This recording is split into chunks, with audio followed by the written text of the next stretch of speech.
मैं हुसैन सुल्तान रणभूमि न्यूज़ में आपका स्वागत करता हूं। जैसे कि जो यूपी में 2 दिन पहले जो घटना हाथरस में जो घटना घटी, एक बच्ची के साथ में जो बलात्कार किया गया था, जो घिनौनी हरकत की गई थी, उसको देखते हुए यहाँ पे आज यहाँ पे राष्ट्रवादी मुमरा में राष्ट्रवादी युवक कांग्रेस की तरफ से बाबा डॉक्टर साहब अम्बेडकर के पुतले के पास यहाँ पे उसको श्रद्धांजलि दी गई है। इस बारे में यहाँ पे लोगों की मांग है कि जिस तरीके से जो घटनाएं लगातार यूपी शहर जैसे यूपी में घट रही है, उसको देखते हुए उसकी कड़ी निंदा की गई और उनका कहना है कि इस जो मामले जो घट रहे उसके ऊपर सरकार लगाम लगाए और उस पर जो उसके आरोपी है उसको कठिन से कठिन सज़ा दी जाए। इस बारे में यहाँ के जो एनसीपी के जो नगर सेवक है शानू पठान और उनके साथ में जो युवक पद अधिकारी है, उनसे जानते हैं कि इस मामले को लेकर उनका क्या कहना है। ये जो मामला यूपी में घटना जो घटी है, क्या कहेंगे उसको लेकर? बड़ी ही निंदनीय है और सबसे हमारे देश के लिए और ख़ासतौर से यूपी सरकार के लिए शर्म की बात होना चाहिए। बस अफसोस इस बात का है कि वो ना ही कोई एक्टर है, ना ही कोई कंगना रनावत जैसी है, एक दलित परिवार की बच्ची है। ऐसे ही इस देश में कहाँ भी रेप होना चाहिए। ऐसे लोगों को, ऐसे गुनहगारों को चौराहे पे लाके तुरंत फास्ट ट्रैक के जरिए फांसी की सज़ा तुरंत देना चाहिए। आसिफा से लेके मनीषा तक जो भी इस देश की पीड़ित हो और जो महिला हो, ऐसे अत्याचारी को, ऐसे घिनौने पाप करने, ऐसे घिनौने गंदा काम करने वाले लोगों को फास्ट ट्रैक पे लाके तुरंत फांसी देना चाहिए। यही हमारी मांग है और इसीलिए आज हम यहाँ सब जमा हो। इस तरीके की घटनाएं बार बार होती है और पुलिस इसके ऊपर उनको लगाम लगाने में काफ़ी नाकाम रहती, क्या कहेंगे इसको लेकर? देखिए, मेन पुलिस लगाम लगाने के साथ साथ अब हमारी ज़रूरत हो गई है देश में कि फास्ट ट्रैक पे केस चलाई जाए। 3 महीने में जो रेप की पीड़ित के जो आरोपी है, जो रेप में कोई आरोपी है, उनको 3 महीने के अंदर फास्ट ट्रैक पर इनको सज़ा देना चाहिए और दूसरी सज़ा नहीं, सिर्फ फांसी। आपने आज यहाँ पे श्रद्धांजलि दी और क्या मांगे आपकी? यही हमारी मांग है कि देश के अंदर आसिफा से लेकर मनीषा तक जितने भी पीड़ित थी, जो रेप जिनके ऊपर हुआ है, जिनके साथ ऐसे गंदे काम किए गए और हमारे देश की बेटियों के साथ ऐसे घिनौने काम करने वाले लोगों को फांसी की सज़ा देनी चाहिए, फास्ट ट्रैक के ऊपर कोर्ट में रखेंगे इसको लेकर। सबसे पहले तो जो इस दरिंदगी का काम हुआ है, हम उसकी निंदा करते हैं और हम ये बात बताना चाहते हैं कि बार बार जो महाराष्ट्र के अंदर राष्ट्रपति राजवट लगाने की बात करते हैं, आज वो लोग कहाँ गए?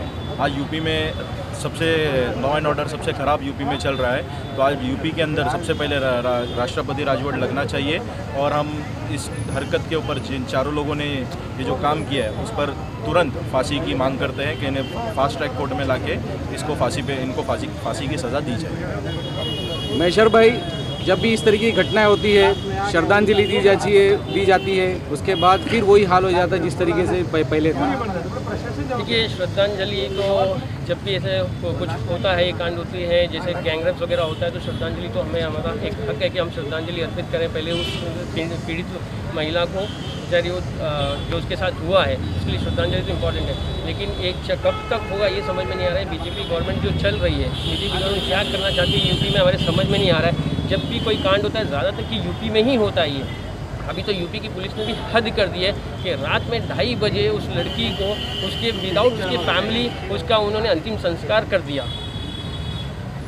ये क्या करना चाह रही है यूपी पुलिस और ये गवर्नमेंट, इनके हमारे कुछ समझ में ही नहीं आ रहा है। इसके लिए हम लोग आज बेचारी मनीषा के लिए, हमारी बहन के लिए हम यहाँ श्रद्धांजलि के लिए आए हुए हैं और हम लोगों ने सब लोगों ने मिलके, राष्ट्रवादी युद्ध कांग्रेस और महिला लोगों ने सब लोगों ने मिलके इनके लिए श्रद्धांजलि अर्पित की। देखिए, 2014 से लेके आज तक जितने भी रेप कांड हुए हैं या मॉब लिंचिंग हुई है या जो भी ऐसे कांड हुए जो गुंडों को संरक्षण देने का काम है, कहीं ना कहीं इसमें बीजेपी का बहुत बड़ा हाथ ऐसा लग रहा है, क्योंकि जितने भी कांड हो रहे हैं वो बीजेपी शासित राज्यों में ही हो रहे हैं और मोदी सरकार का कहीं ना कहीं इन लोगों को पूरी तरह से संरक्षण दिया हुआ है ताकि लोग इस तरह से अपने हाथ उठा के काम करने की कोशिश कर रहे हैं। बार बार ये कांड होते जा रहे हैं, रेप होते जा रहे हैं, मॉब लिंचिंग होते जा रही है, लेकिन कहीं भी किसी को विक्टिम्स को इसके ऊपर सज़ा नहीं हुई है। लोग बरी होते जा रही। सरकार के अंदर जितने भी गुंडे टाइप के लोग हैं, सारे के सारे लोग कोर्ट जाते हैं और कोर्ट के बाद बरी हो जाते हैं। यानी उन लोग का दिन ब दिन मनोबल बढ़ता जा रहा है और ये हादसे होते जा रहे हैं। इस पर सख्त से सख्त कानून बनाना बहुत ज़रूरी है। अगर ये नहीं होगा तो कल को कल ये मुमरा में, थाना में और ये पूरे हिंदुस्तान में कहीं भी हो सकता है। शानूबाईंनी जसं सांगितलं की आसिफापासून ते मनीषापर्यंत असे खूप हास्य होतात आणि हे खरोखर निंदनीय समाजासाठी. जसं कंगना राणावतसाठी जर तिच्यासाठी अपशब्द काढला तर तुम्ही एवढी सिक्युरिटी तिला देता, तर अशा ज्या महिला आहेत ज्यांच्यावरती असं बलात्कार वगैरे काही होतं, तर त्या महिलांसाठी तुम्ही काय करता?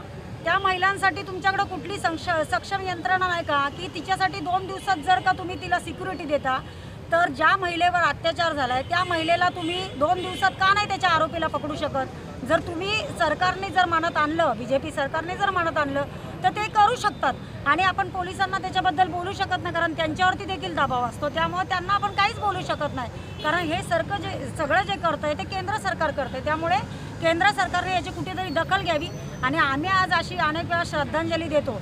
निश्चित श्रद्धांजली देण्यात काही पॉईंट नाही, तर वरपर्यंत आवाज कोणीतरी उठवला पाहिजे आणि अशी निवेदनं गेली पाहिजेत BJP सरकारला की हे सगळं बंद झालं पाहिजे आणि अशा मुलींना, ज्या गरीब मुली आहेत ज्यांना ज्या फिल्म सिटीमध्ये नाही किंवा कशात नाही, तर त्यांना संरक्षण दिलं पाहिजे. इसी तरह की और भी खबरें हम आप तक लाते रहेंगे. देखते रहिए रणभूमि न्यूज़. मैं हुसैन सुल्तान रणभूमि न्यूज़ से अलविदा लेता हूँ. फिर एक नई खबर के साथ मैं हाजिर होऊंगा.